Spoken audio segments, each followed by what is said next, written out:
Friend, আমি দার্জিলিং ট্যুরে গিয়েছিলাম। তো সেই দার্জিলিং ট্যুরের একটা ভিডিও তোমাদের সাথে শেয়ার করা হয়নি, সেটাই আজকে আমি শেয়ার করছি।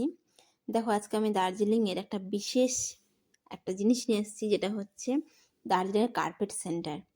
এই কার্পেট সেন্টারটা এতটাই সুন্দর ছিল, মানে না শেয়ার করে তোমাদের সাথে পারলাম না। দেখো, এই যে কার্পেট সেন্টারে যারা কাজ করছে, বিশেষ করে তো এখানে নেপালিরাই কাজ করে। তো এদের হাতের কাজ এত সুন্দর।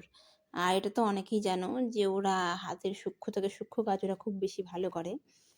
তো এটা হচ্ছে পুরো সেন্টারটা, তোমাদের পুরো সেন্টারটা, কার্পেট সেন্টারটা ট্যুর আমি করাবো তোমাদেরকে। পুরো সেন্টারটার মধ্যে দেখো জায়গায় জায়গায় ওরা বসে নিজের নিজের জায়গাতে ওরা কাজ করছে। আমার এই কার্পেটগুলো এতই ভালো লাগছিল, ভাবছিলাম যদি মানে কিনতে পারলে এখান থেকে আমি কিনে নিতাম। কিন্তু এখান থেকে তো মানে আমরা শুনেছিলাম এখান থেকে বিক্রি হয় না। এটা ওদের কাজ করারই আর কি কারখানা, ওরা কাজ করে এখানে থেকে কোনো বিক্রি নেই। আর তোমরা দেখলে যে উলগুলো, এগুলো দিয়েই কার্পেট তৈরি হয়। এইসব উল দিয়ে এখানে কার্পেটগুলো তৈরি করে।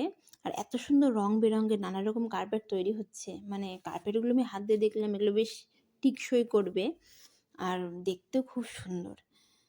তো যাই হোক, এখান থেকে যেহেতু বিক্রিত হয় না, সেই জন্য তো আমি নিতে পারলাম না।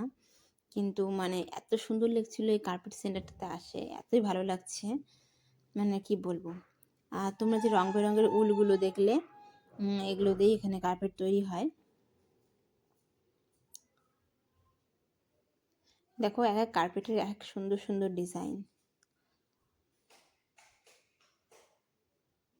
তো তোমাদের এই ভিডিও কেমন লাগলো তোমরা অবশ্যই কমেন্ট করো।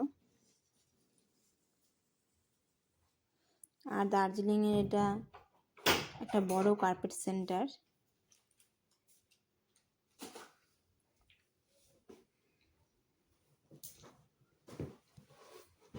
আর আমার এই ভিডিও দেখার জন্য সকলকে অনেক অনেক ধন্যবাদ।